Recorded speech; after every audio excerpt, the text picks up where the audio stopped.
Itzamna, Dios de la sabiduría, nos trae consigo la historia de nuestros ancestros, de generaciones que habitan en el reino de Yun-Simin, Señor de la Muerte.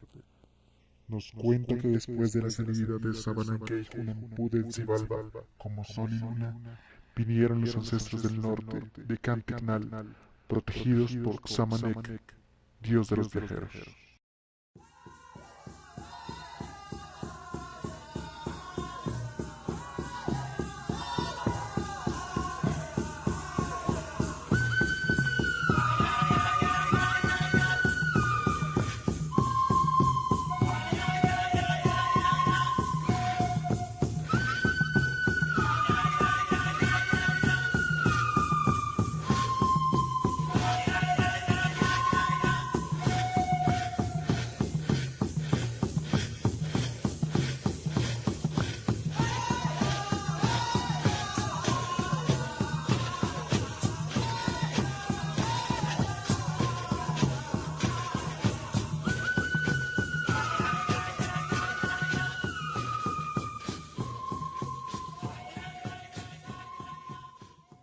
Es altamente probable que el hombre americano primitivo proceda del continente asiático, especialmente de las estepas siberianas o de la región del sudeste asiático, y haya llegado a América a través del estrecho de Bering. Sin embargo, el hecho de que las dataciones de máxima antigüedad que cuentan con consenso de la comunidad científica, como Clovis en Estados Unidos y Monteverde en Chile, se encuentren simultáneamente en América del Norte y en el extremo sur de la Patagonia, impide sacar una conclusión definitiva sobre este punto. La serpiente emplumada ha guiado a nuestros hombres y mujeres a través del tiempo y los caminos, a través de montañas, ríos y valles. El espíritu de los vientos y de las lluvias ha bendecido nuestras cosechas, y nuestro pueblo crecerá para quedar en los ecos de la historia. Los primeros 1300 años de este periodo son definidos como preclásico temprano. En este tiempo, los procesos de sedentarización y la práctica de la agricultura se hallan plenamente consolidados. No obstante, los mesoamericanos del preclásico temprano debían complementar sus actividades económicas con pesca, recolección y caza. La gente vivía en pequeñas aldeas de casas de barro, con una población reducida. Hacia el final de este periodo, algunas de ellas crecieron en población y llegarían a ser dominantes, como el Opeño en occidente, Tlatilco, Coapesco y Chalcatzingo en el centro y San José de Mogote en Oaxaca. El desarrollo de las aldeas es considerado como el marcador del inicio del Preclásico Medio, del 1200 al 400 a.C. La vida aldeana se volvió más compleja y se establecieron redes de intercambio interregional entre las poblaciones dominantes. Durante este periodo tiene lugar el desarrollo de la cultura olmeca, que resume todos los desarrollos culturales de los mesoamericanos de aquel tiempo. De esta cultura son los primeros indicios de escritura y del uso del calendario. Debieron tener una estructura social muy compleja que les permitió desarrollar su escultura y su arquitectura monumentales. Los principales sitios de esta cultura son La Venta, Tres Zapotes y San Lorenzo, ubicados en la llanura costera del Golfo de México. También se encontró evidencia de ellos en Teopantecoahuitlan, México, y en Chalcatzingo, Morelos, y se presume que sus relaciones con las áreas oaxaqueña y maya contribuyó con el desarrollo cultural de estas regiones.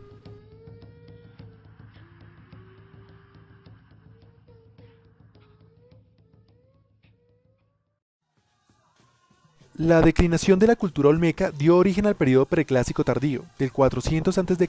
al 150 después de Cristo. Se trata de una época de diversificación cultural y asimilación de los elementos olmecas en los sistemas culturales de cada pueblo. Con esta base dieron comienzo varias de las tradiciones más importantes de Mesoamérica. Sin embargo, Cuicuilco en el sur del Valle de México y la Chupícuaro en Michoacán serían las más importantes. La primera llegó a convertirse en la mayor ciudad de Mesoamérica y principal centro ceremonial del Valle de México, que mantenía relaciones diplomáticas y comerciales con Chupícuaro. La declinación de Cuicuilco es paralela a la emergencia de Teotihuacán y se consuma con la erupción del volcán Xitlé, cerca del 150 después de Cristo, que motivó la migración de sus pobladores al norte del Valle de México. La cultura chupícuaro es conocida sobre todo por su producción alfarera, cuyas huellas se han detectado por una amplia zona ubicada entre el Bajío y la cuenca lacustre. Hacia el final del Preclásico había comenzado la planificación de las ciudades que llegarían a ser emblemáticas de Mesoamérica, como Monte Albán y Teotihuacán.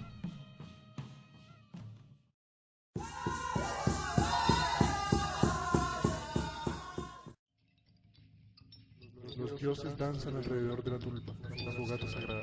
Entre el mezcal y el peyote se baten vigorosos, presenciando a la vez cataclismos y calamidades que enviarán a muchos al reino de Nictantecutli, señor de los muertos.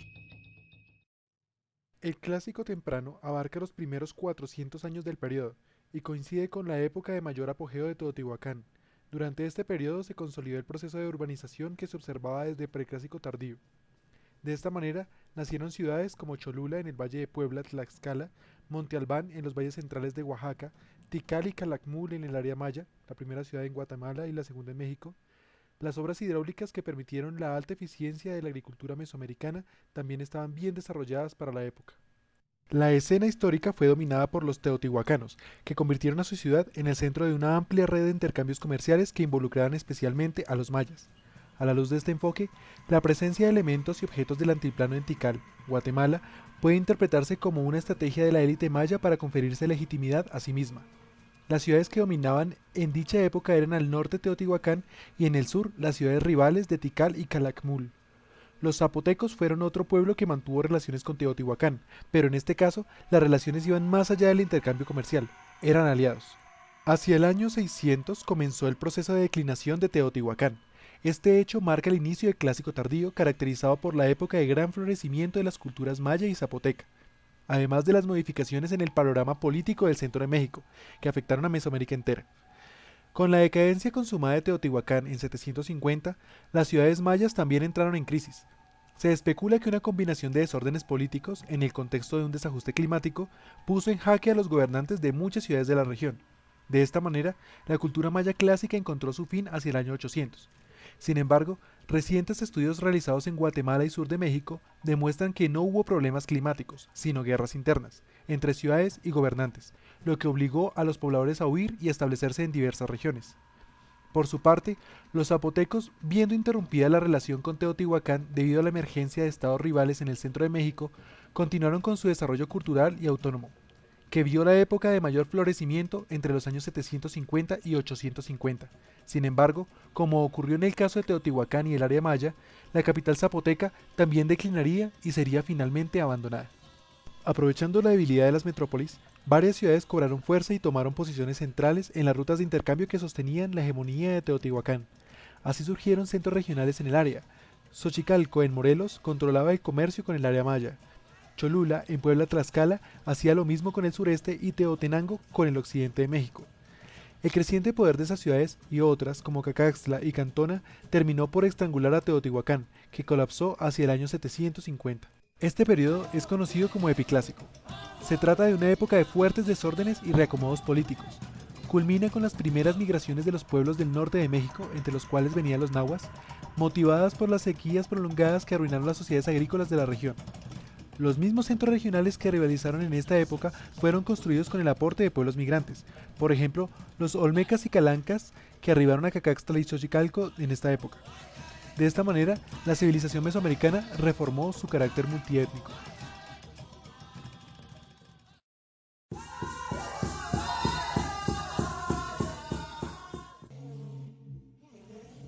El posclásico es dividido por los arqueólogos en dos épocas. El posclásico temprano, alrededor del 800 o 900 al 1100, dominado por Tula y la cultura tolteca, y el posclásico tardío, tiempo del Imperio Mexica, desde el 1100 hasta el 1521 aproximadamente.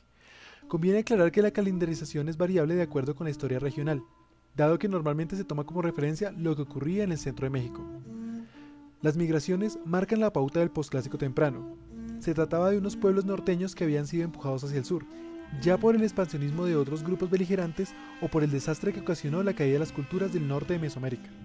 A estos grupos se les conoce como chichimecas, que equivale a bárbaro. La descripción de estos grupos como bárbaros no es muy adecuada debido a que muchos de ellos formaban parte de la esfera de influencia de Mesoamérica y en última instancia no constituían una unidad étnica. Fueron muchos los grupos que llegaron a Mesoamérica durante ese periodo, entre ellos los tlahuicas, que ocuparon el Valle de Morelos, y otros grupos de filiación nahua que tomaron posesión de la zona lacustre de México y el Valle Poblano Tlaxcalteca. Con ellos venía un grupo comandado por Mixcoatl, que se sentó en Culhuacán y se mezcló con la población originaria afín a la teotihuacana. Más tarde, el hijo de Mixcoatl, Seagatl-Topitzin Quetzalcoatl, partiría de Culhuacán hacia el norte, donde fundó Tula. La cultura tolteca tenía como centro ceremonial principal la ciudad de Tolan-Xicocotitlán, en Hidalgo, México. El gentilicio deriva del náhuatl Totecatl, que originalmente designa a los nativos de los lugares llamados Tolyán, pero que después, durante la época mexica, pasó a ser sinónimo de artesano o artista.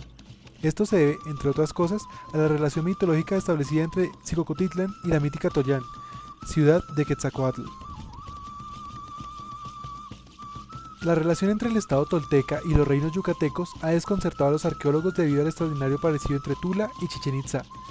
Se ha sugerido que Tula colonizó la península de Yucatán, o que cuando la élite tolteca fue expulsada de la ciudad, sus vínculos con los itzáes, pueblo de afiliación maya que vivía en Campeche, les permitieron ocupar por la fuerza la ciudad de Chichén. En cualquiera de los dos casos, los recién llegados habrían decidido edificar una réplica de la antigua capital. La hipótesis contraria, sostenida por Piña Chan, convierte a Tula en una colonia y réplica de Chichén. Sin embargo, es más posible que el fenómeno de las ciudades gemelas separadas por cientos de kilómetros tenga otra explicación.